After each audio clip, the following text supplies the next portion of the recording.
Hey everybody, what's up y'all? Welcome back to my channel. Tammy Talks here. Let's talk Married at First Sight Season 15, Episode 7, Still in San Diego, Real Life Reckoning.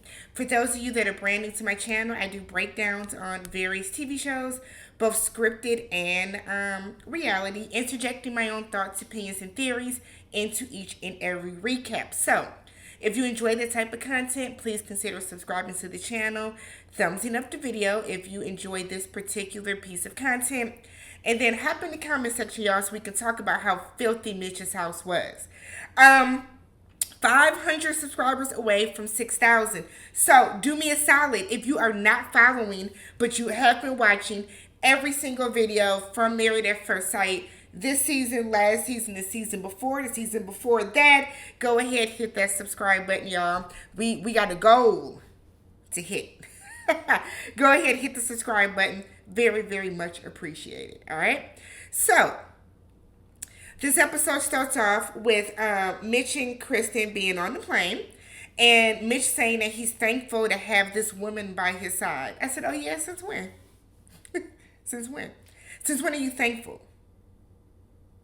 So they get to the hotel, and they get to the apartment. Mitch is opening up his suitcase, which is on the bed, and a condom falls out. And Krysten is like, "Oh my God, really? It's a condom, girl. You're grown. You've seen one before." And he said, "Yeah, the honeymoon suite. They had that bowl of them. I took a couple because he just didn't know what type of action he would get, which is weird considering that he wasn't attracted to her, but he's a man, I guess." So they have this boring talk. I feel like Krysten and Mitch have the same talk over and over and over and over again. I'm sick of hearing about it. You appreciate how gracious, you appreciate how well she's taking your lack of attraction. You're thanking him for, being very upfront, and you're excited and you're happy, and like the conversation comes off very forced. The conversation doesn't come off genuine at all. The conversation sounds like talking points that the experts or production gave you and said, "Here, this is what you guys have to talk about." I'm sick of hearing about it. Krysten, you're not happy because you're saying it over and over again. If you were truly happy, you wouldn't have to keep telling us. You wouldn't have to keep telling Mitch. You wouldn't have to keep telling yourself. You would know. Okay? So we're going around, and we get to Mitch's house first. I said, "All right, let's see how it's going." In the kitchen dining room sort of area, he has like surfboards that are up above. 3 of them. I said, "Okay." He serves. I don't know why they need to be in the kitchen. Maybe it's decoration, if you will. I didn't like it. Wouldn't be going on in my house. But, hey, who are me to judge, okay? So he then takes her into the shower. Or, excuse me, the bathroom.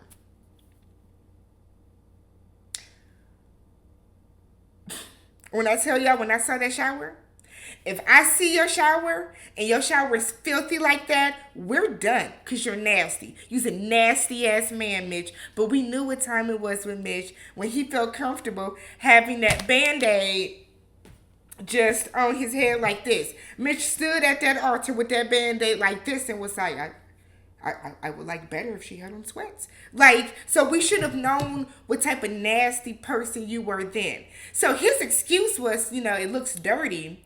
But it's because I washed the plants in here. What do you mean you wash your plants?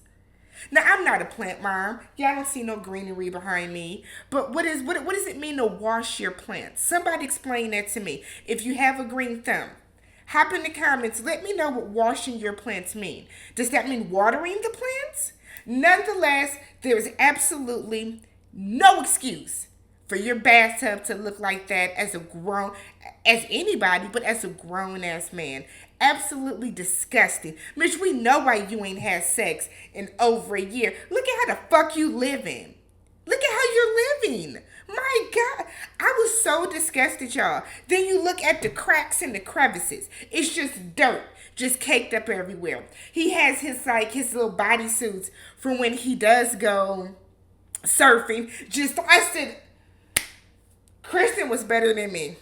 Krysten was better than me because I just said, you nasty motherfucker, you. That is disgusting. Then on top of that, where is your shame? Where is the shame? You not only brought her into that, but you brought us. You brought us. You brought us from television, from all over the world. You feel comfortable enough with a camera crew to come into that filthy ass bathroom? Where is the shame? Where is the shame?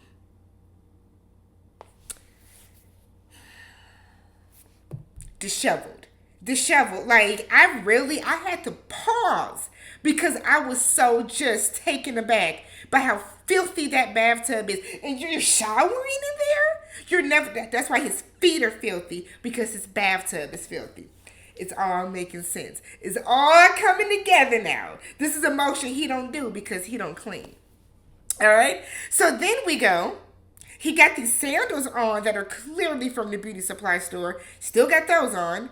So then we go into the kitchen and we have this room, which is like an extra bedroom that's just full of shit.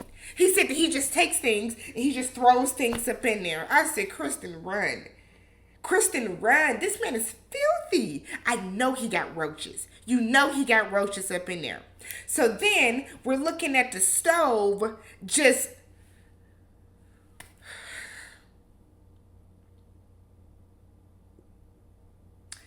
Mitch got the right one because a different kind of woman would not have accepted that.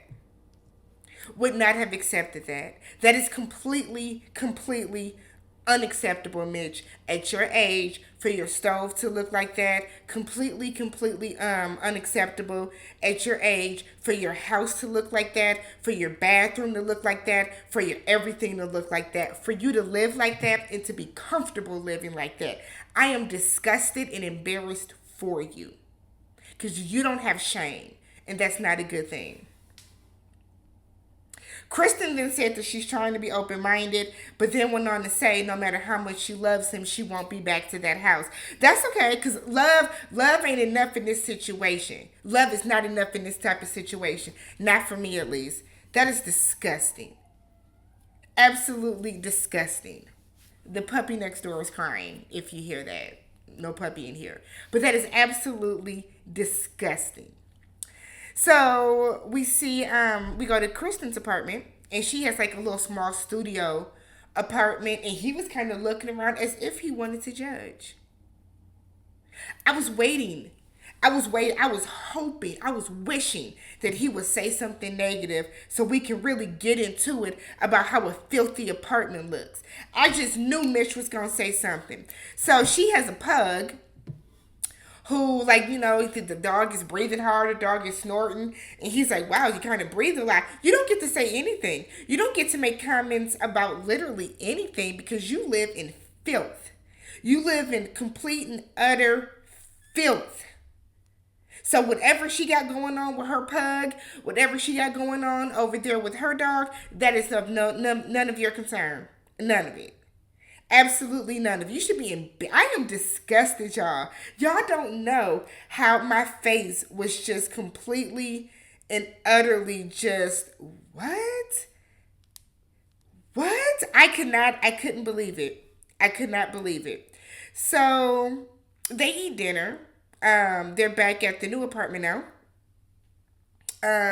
They eat dinner, and she asks him, has he ever been in love? He said he's never been in love in like the mature adult sense of the word, of the feeling, of the emotion.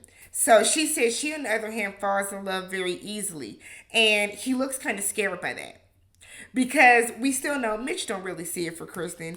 Mitch is trying to be nice, but Mitch doesn't see it for Krysten. So she gives him a gift. It's like a card. And in the card, she calls him one of the most selfless and caring persons she's ever met.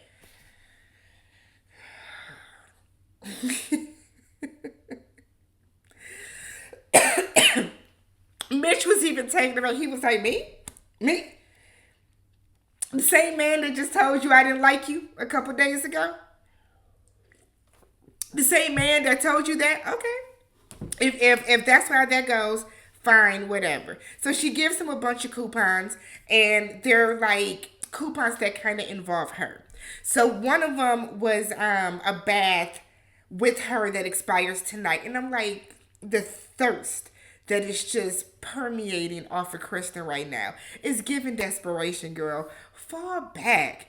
Fall back. I mean, Krysten act like hell she ain't got none in about a year or so. Because I feel like that is her goal. She wants to know about the sex. She wants to get to the sex. And I just feel like it's kind of sad and disheartening that she has such low self-esteem because of what has happened before, that you are really just throwing yourself at this man, talking about some I know that he I can feel it. I can feel it. You know, his actions are showing it. None of the actions he's showing you is telling you that he wants to be with you that way. But we're going to go ahead and do it. So she's forcing the sex issue. And it's a bit of a double standard, because if it was the other way around, you saw how we was getting at Miguel about forcing and kind of pressuring Lindy with sex. I feel the same way about Krysten. He don't want to have sex with you. He don't want to have sex with you, girl. Let it go. Fall back. Fall back a little bit.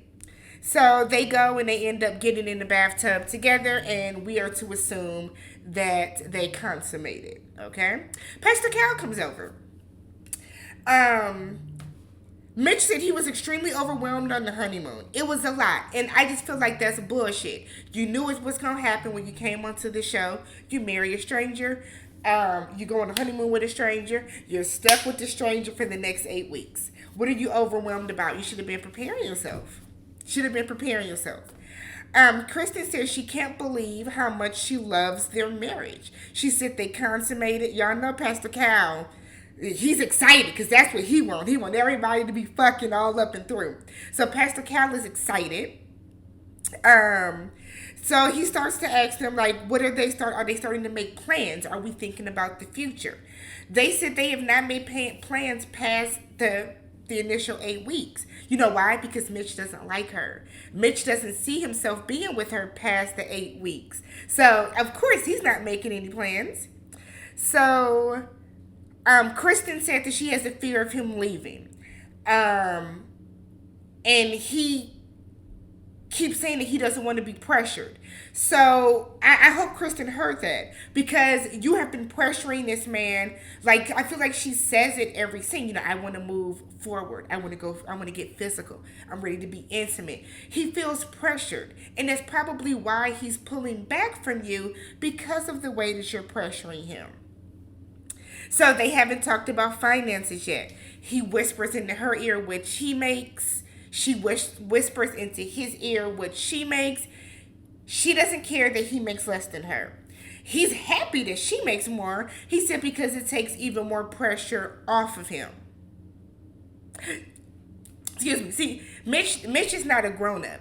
Mitch has not grown up. Mitch is not mature enough or emotionally mature enough to be in a marriage, let alone a committed relationship. So she wants kids. He wants kids, he said, in the next couple of years. She wants kids within the next year or so. Pastor Cal said they will be in love with each other before they know. And I'm like, okay. Let me know what you guys thought about Mitch and Krysten. I'm sorry, but I cannot get past how filthy his apartment was, and has the nerve to want to judge anybody else. So, like, you're an environmentalist. So you clean up the ocean, but you don't clean up your house? Absolutely not. Let me know what you guys thought about tonight's episode, or last night's episode. And I'll catch you guys in the next one.